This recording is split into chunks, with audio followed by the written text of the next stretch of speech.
again, everyone. I am Kill2 here with Darius Johnson, watching the third match of the fifth day of the Alliance tournament. We have Cry Havoc versus Agony Empire. Cry Havoc on your left have brought 3 Macarials, a Scimitar, 2 Daredevils, a Sentinel, and 3 Dramiels. And for Agony Empire, we have a Baelgorn, a Vargur, 3 Tengus, and a Basilisk. Now, there's a lot of interesting stuff to talk about in this match, but I do want to take 1 second and give a quick update on the last match. Following the match, Admiral Goberius, who's an important member of the Hydra Reloaded team, decided to start warping around Jove space, anchoring bubbles on the gates, and so he's been banned for the rest of the tournament. So congratulations to Admiral Goberius and Hydra Reloaded. Way to keep up the antics. So this match is interesting as well. We have a Vargur, don't see a lot of those. Have a Baelgorn. We have 6 ships fielded by Agony Empire, which we've talked about previously in this tournament being a way to lose 100% of the time, so we'll have to see if Agony can break that trend. And we have Cry Havoc bringing the kind of Red Overlord patented triple Macarial, Scimitar, and 6 Frigs setup.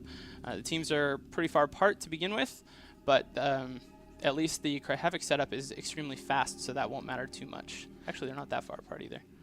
The thing I'm really curious about Kill2 is, do you think this match will be decided by the team that exhibits more honor with a U or with an O?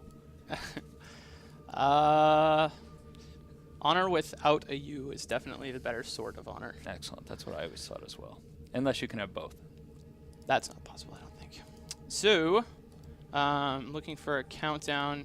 The ranges actually aren't all that far apart. These teams warped in at kind of adjacent angles, so even though they both came in at max range, they are fairly close. I mentioned that 6-ship statistic. That's been an important one we've come back to throughout the tournament. 10 ships, the maximum amount you're allowed to bring, and the statistics anyway show that the more ships you bring, the closer to that 10-ship max, the higher chance you have of winning. And we have yet to see a team who has only brought 6 actually win a match so far in the tournament. So we have something going on in this match. I guess maybe Agony has a 7th ship. It looks like in local they're saying they lost a player. Someone's waiting for someone to come back into local before they start the countdown. I'm still not seeing another ship on the field, so I'm not sure. Oh, maybe he was like going to the bathroom or something. They're talking more like he was AFK than disconnected, so anyway, they're getting it sorted, I think. Maybe he's betting on the U in honor, but he had to go get it. Maybe, what? I don't know. Oh yeah, we should look at these Tengus. We've also seen a lot of Tengus in the tournament.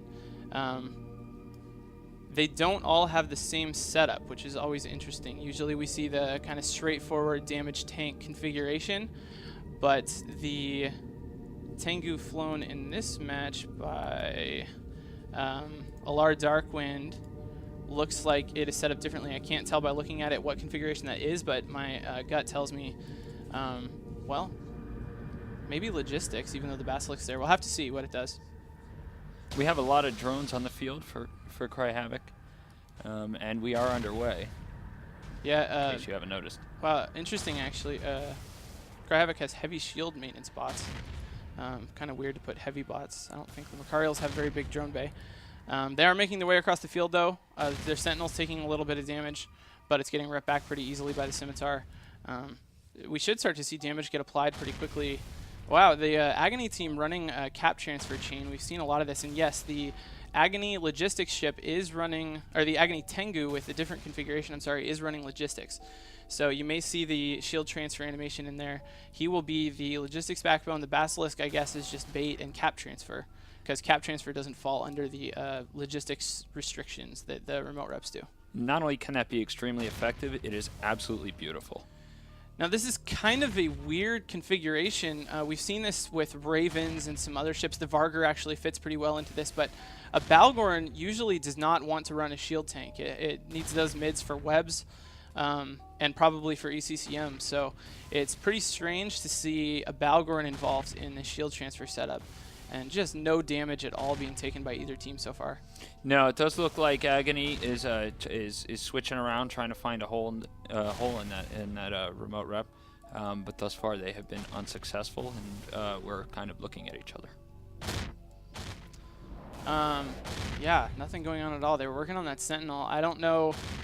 The Sentinel actually is a really great ship for this match. The Tengus obviously will be able to do damage, but if they have tracking disruption on that Sentinel, which is what it's good at, that would totally lock down the Vargur, basically. It could take the Vargur out of the match. So, I don't know what's going to happen here. It looks like Havoc's going to go for the Basilisk, see how the tank holds up there. We've seen so far these tanks are pretty strong, and it's really hard to break them, especially without a lot of ECM, which this Havoc team really has no ability to disrupt targeting whatsoever. They have no ECM unless their Frigs have damps, but that really wouldn't even matter because the Agony team is so tightly packed there.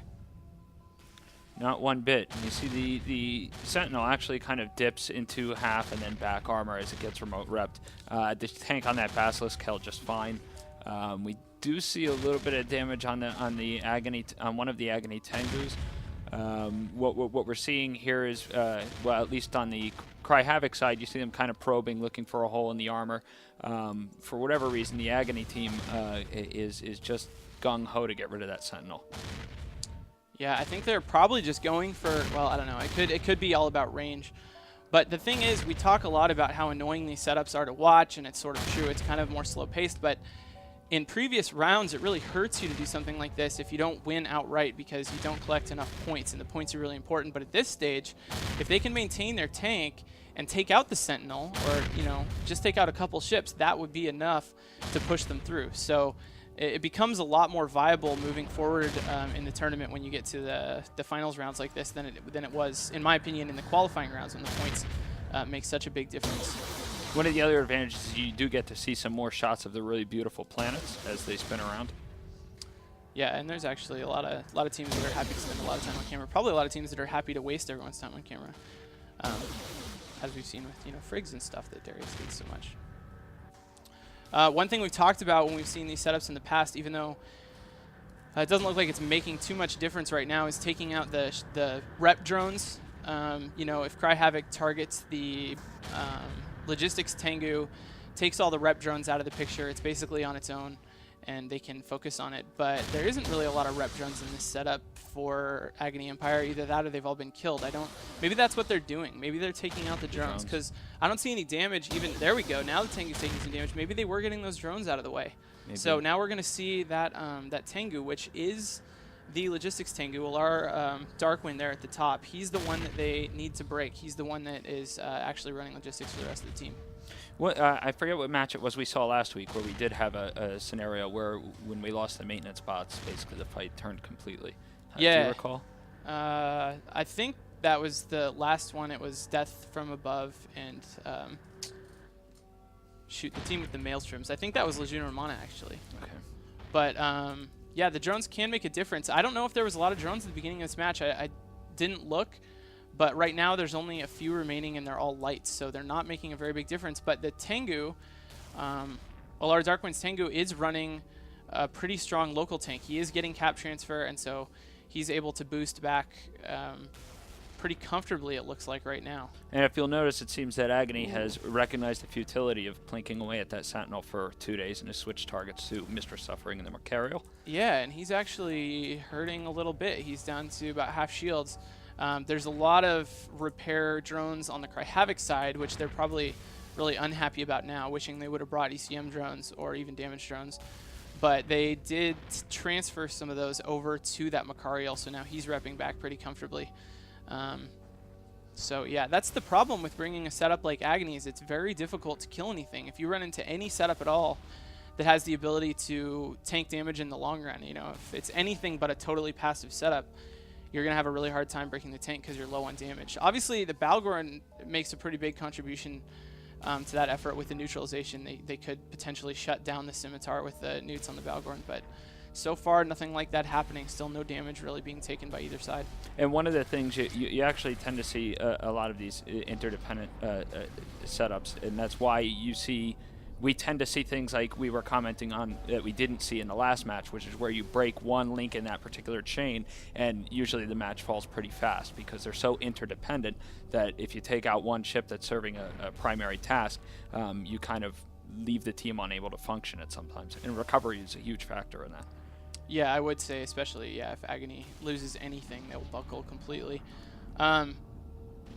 kind of, the match you mentioned with the Maelstroms, I think Volujumon versus Death from Above, I talked a little about the range that the Maelstroms were sitting at and kind of what effect that had on the match. And obviously, Cry Havoc needs the absolute maximum damage they can get out of these Macarials. And they do, I mean, I don't have exact ranges, but it looks to me like they're sitting pretty well into fall off. Maybe,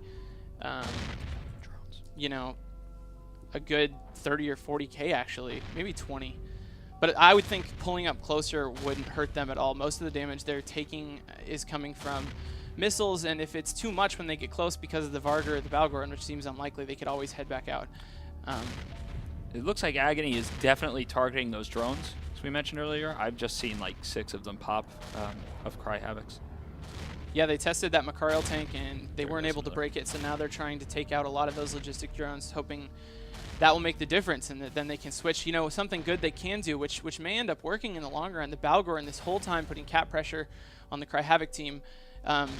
If they take out all the logistics drones and then they put the neutralization all on the Scimitar, which is actually now taking tons of damage, without the logistics drones, they could break it. So Simi going down hard now that it's had all those logistics drones removed. And what you actually saw there is when they realized that their drones were being targeted and popping on the Scimitar as it dips into structure and dies.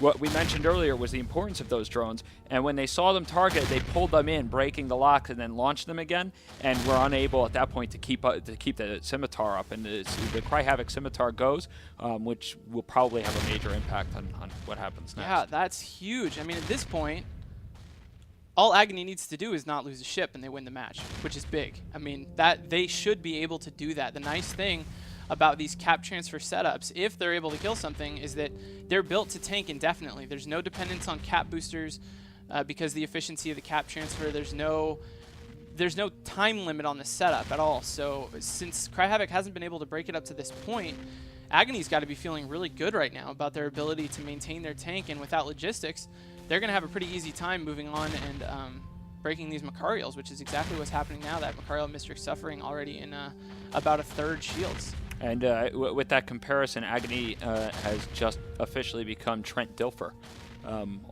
It's an American football reference for those of you who don't get it. All he had to do was just not lose. Mr. Suffering entering armor, and it looks like they may have broken through. Now at least one of the Macarials has moved right up into optimal, which I think they probably should have done a lot earlier. But I don't think it's going to make any difference right now. Agony is really comfortable. Their tank really hasn't struggled at all. There's no real ability outside of killing drones that Cry Havoc has to alter the match at this point. And I mean, it doesn't look to me like Agony's depending on drones really at all. And this first Macarial about to go down. So we might not only see Agony outlast here, but they might actually kill the entire Cry Havoc team. Outlast. There's a third part. I don't know. Survivor.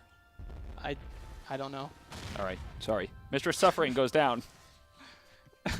So, one Macarial down, 2 to go, and then a bunch of Frigs. It doesn't really matter if they're able to catch the Frigs. This kind of a nightmare for Cry Havoc. We've seen this Macarial setup fielded a lot so far. It's done well for the most part. It did better early on in the tournament. Round 1, when ROL fielded it, they had one of the quickest matches of the whole tournament, and it did pretty well most of the time it's fielded, but really not good at all here. The Daredevils and the Dramiels basically useless in this match outside of their damage, but that damage not enough as the second Macarial about to drop. Yeah, this is quickly slipped over to what I believe will end up being, after a less than has thus far been extended period of time, Agony's match. This is pretty kind of surprising. You saw all the studio experts picking Cry Havoc to win this match. Cry Havoc both of these teams actually been a pretty persistent tournament presence for the last few tournaments anyway, and Cry Havoc has always done really well.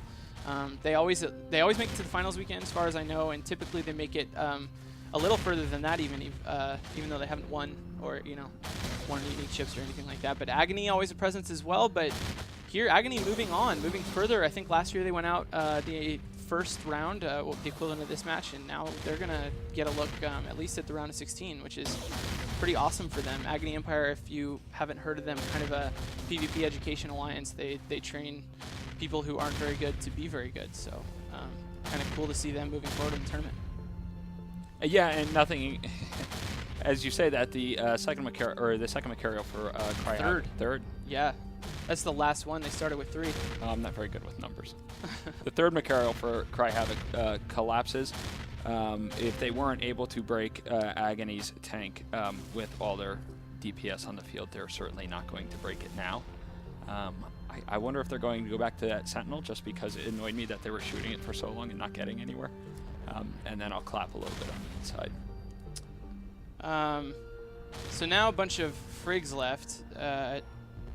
Nothing they can do, but they won't be extremely easy to kill, although the Balgorn is a really great weapon against small support. Having a long-range newt and long-range webs, or not a long-range newt, sorry, just a more efficient newt, and long-range webs really makes it possible to kill little annoying ships like this that wouldn't be so easy with a normal battle, you know, like an Abaddon or something like that. A bad, and you learn pronunciation when you work in the tournament. So they did kill one Dramiel. There is good fights in local. Obviously, it's decided at this point in favor of Agony Empire.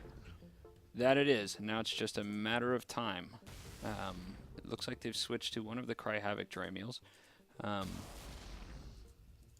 But I'm curious about the Vargur as a selection here. We don't see tons of those.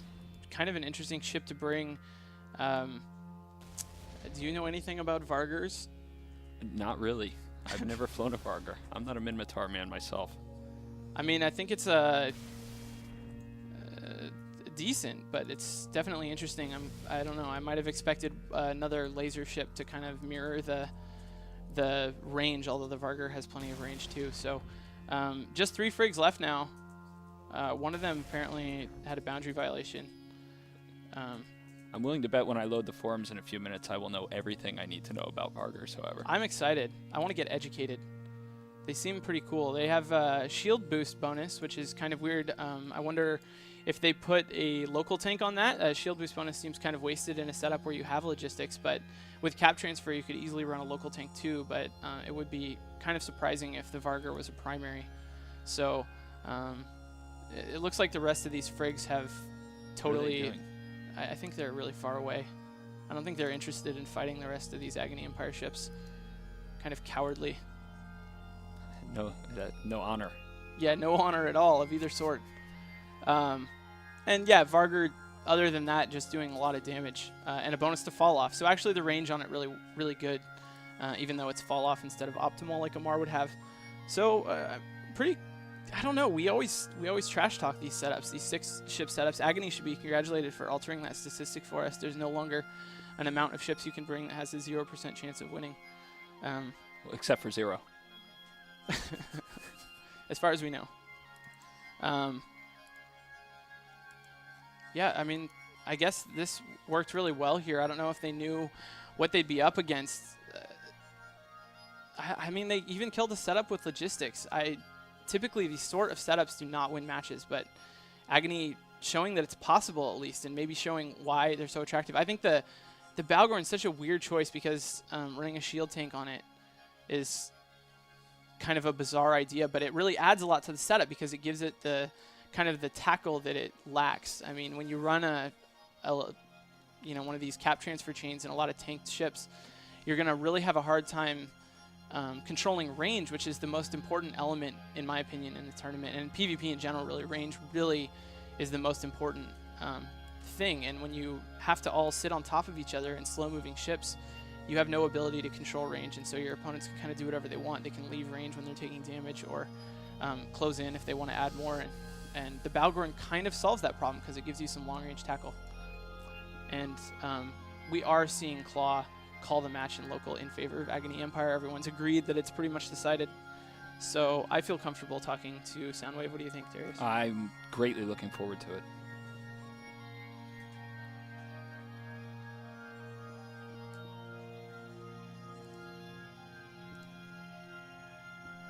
Or perhaps not.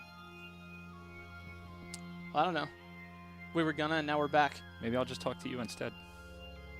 I don't really You be like Soundwave. when you talk to me. I'll be Verone. What's up, Verone? Don't have the power. I wish Verone would say that more often.